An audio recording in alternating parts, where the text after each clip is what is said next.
Welcome back sa ating YouTube channel, kaibigan, at salamat sa panonood ng video ng Bukals DIY. So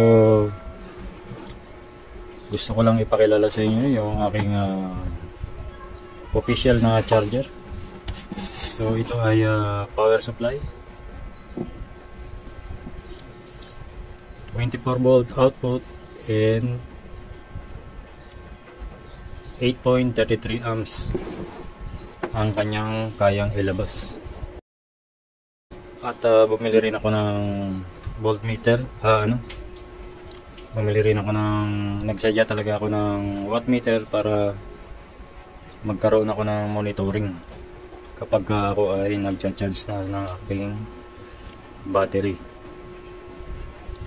So itong power supply na to ay adjustable, hindi lang ito 24 volt pero tumataas pa. Kasi naman marami akong napapanood sa mga charger na 12 volt lang, ginagawang charger direct sa ating battery. By the way, ito nga palang battery natin ay 6 amp 12 volt. So ito ay battery ng ating pinalagay ko sa motor. So umpisa na natin. Itong wattmeter na to ay nakakabit sa output, negative, positive, at meron siyang crocodile clip inagyan ko para i-charge itong battery na to. So set up ko muna. So na-set up ko natin yung yung ating power supply, at ilinagay ko yung probe ng ating tester. Ang output niya is 29. So ibig sabihin, gaya nga ng sinabi ko sa inyo, hindi lang siya 24 volt ang output. Pwede mo siyang iset sa desired na voltage. Ayan. At ang ating wattmeter, kung mapapansin nyo, 29.32. So halos ni same sila, round off lang yan. Magkaiba kasi ng, so kapag nag-test kayo ng magkaibang meter, expect nyo na yung mga discrepancy ng medyo maliit. Pero kapag malaki yung discrepancy ng isa, ibig sabihin na medyo may problema siya.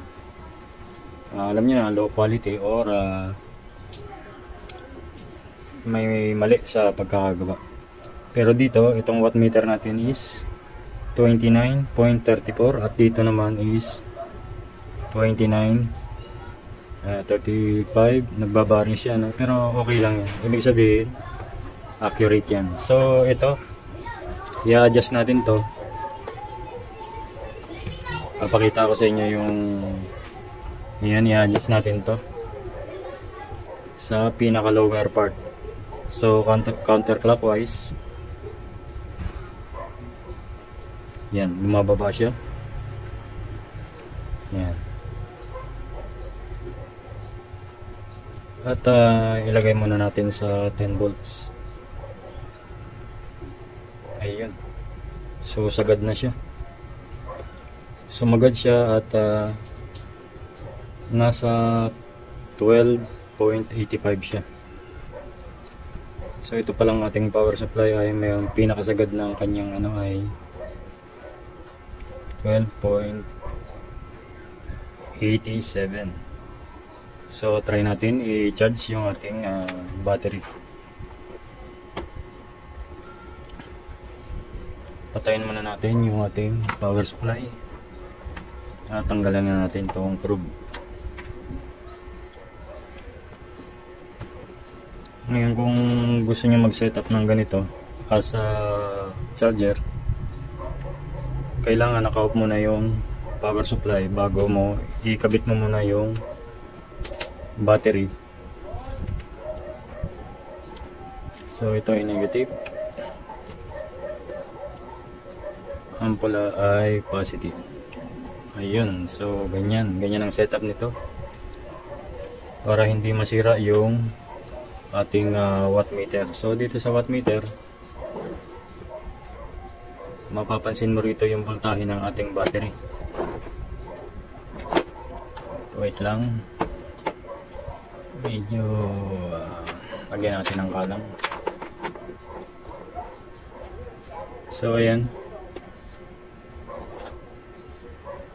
dito sa wattmeter mapapansin mo yung ating voltahe ng battery. Itong mga 00 na to ay wala pa siyang function kasi hindi pa natin ino-on yung ating power supply. So ngayon, isaksak natin yung ating power supply. Tingnan natin kung anong magiging reaction. Ayan.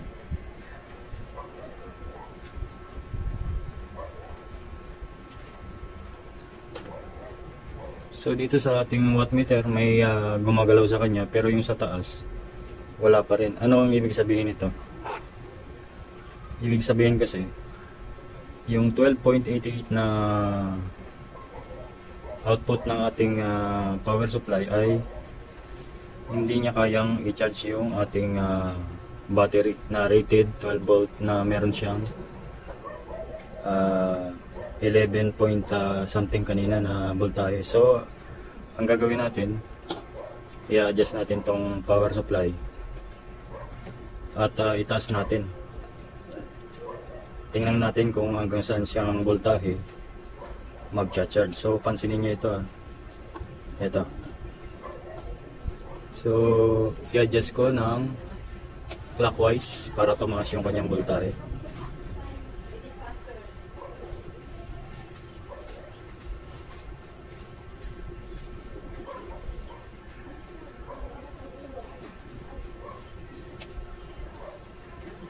Ayan. So gumana na, no? Nag-charge na yung ating battery. Ayan. Pero napakahina. 0.14 amps lang. Ngayon i-disconnect natin yung ating battery. Tingnan natin kung ilang voltahe ba yung ilinalabas ng ating power supply.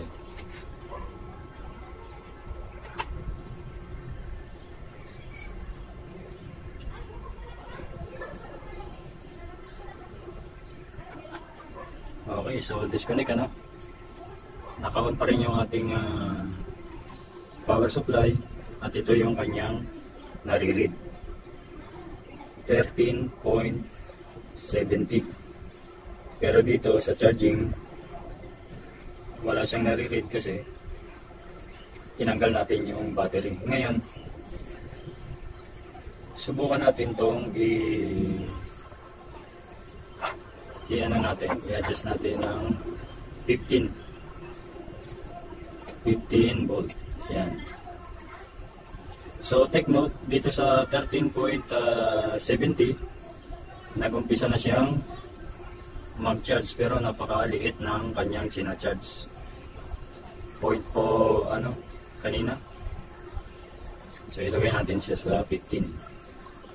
1497. Yan. So okay na siya. Okay na yan. 15.4 round up lang yan. So i-connect natin yung ating battery. Pero i-reset natin. Patayin natin yung ating power supply. Ayan.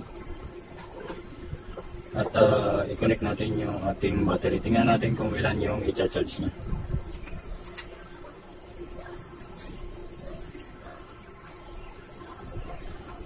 So ayan, nag-read ulit yung ating voltmeter. So yan lang yung voltahe nyo. Ang laman ng ating battery is 11.25. So mababa, no? Kailangan nyo talaga i-charge. So i-plug in natin yung ating power supply. Yan. So tingnan natin kung ilan yung kanyang charge. So ayan, tumaas na siya.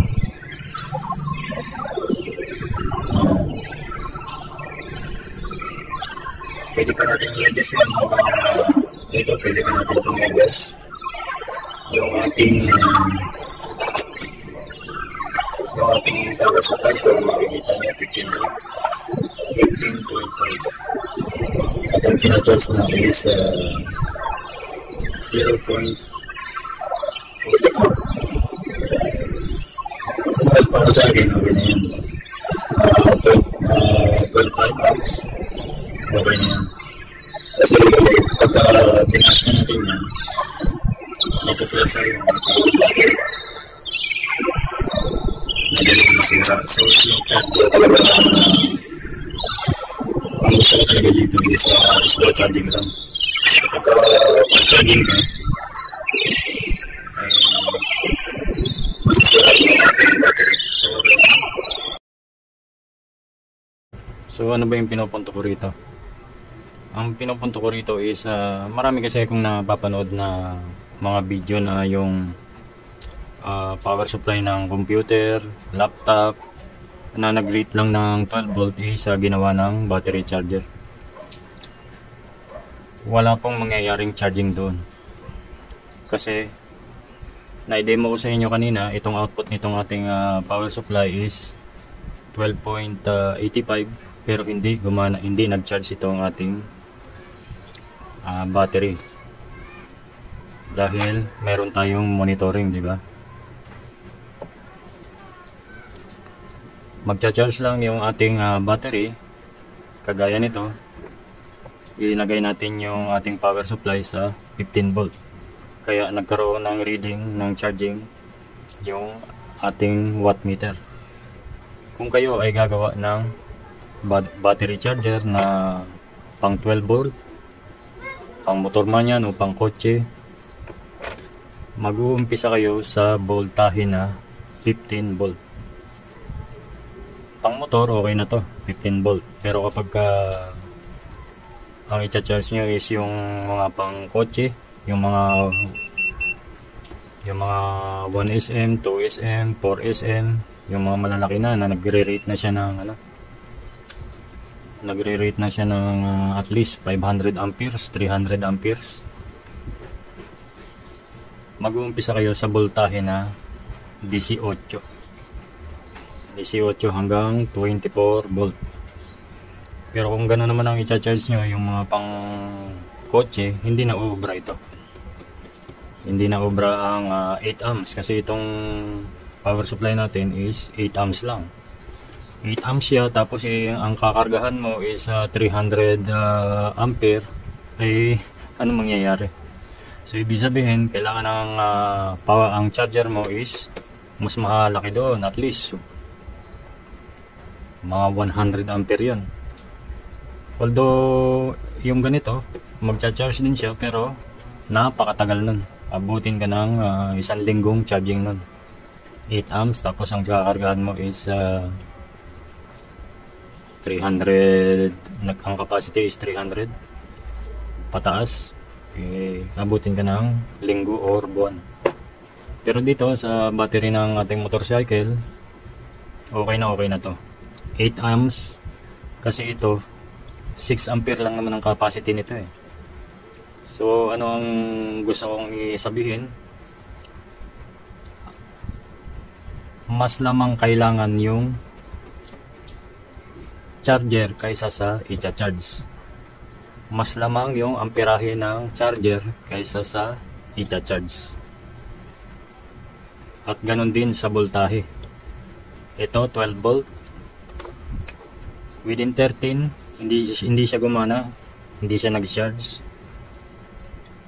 13 is above 12, di ba? Pero hindi pa rin gumana. Pero gumana siya sa 14 or 15 amps, 15 volt. Gumana siya sa 14 or 15 volt. Pwede mong i-set ng mas mataas yan, 16, 17, pero harmful na sa ating maliit na battery. So okay lang yan. O, ayan o. Itong monitoring na to, makikita mo yan dito kung ilan na lang yung kailangan niyang i-charge. At kapag ka nag 0-0 na ito, itong ating itong reading na to, yan yung panahon na para i-stop mo na siya. So yan yung watts nya, 3 watts, 3.6 watts yung kanyang ikinakarga sa ating battery. So sana may nakuha kayong kalinawan dito sa ating charging improvised na charger. So maraming salamat. Kung nagustuhan ng video, please like, at kung trip mo mag-subscribe, subscribe na rin. At see you on my next vlog. Bye bye and be blessed.